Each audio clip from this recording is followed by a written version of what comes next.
এক বনে থাকতো একটি ছোট্ট চড়ুই, নাম তার টুকটুকি। অন্য সব পাখি যখন আকাশে উড়ে বেড়াতো, টুকটুকি তখন ভাবতো, এই বনে এত গাছ কে লাগিয়েছে? যদি গাছ না থাকে তবে বাসা হবে কোথায়, ছায়া দেবে কে? প্রথমে বন ছিল সবুজ আর প্রাণবন্ত, কিন্তু হঠাৎ বন জুড়ে খরা দেখা দিল। অনেক গাছ শুকিয়ে গেল। খরগোশ, কাঠবিড়ালি, এমনকি বড় হাতিরাও দুঃখ পেল। সবাই শুধু কাঁদলো, কিন্তু কিছুই করল না।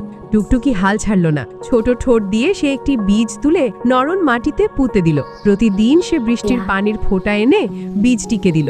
কয়েক মাস পরে সেই বীজ থেকে একটি বড় সবুজ গাছ হলো। বন আবার প্রাণে ভরে উঠল। খরগোশ, কাঠবিড়ালি আর হাতিরা ছায়ায় বসে খেলতে লাগলো। সবাই অবশেষে বুঝল, ছোট প্রাণীর ছোট কাজও বড় পরিবর্তন আনতে পারে।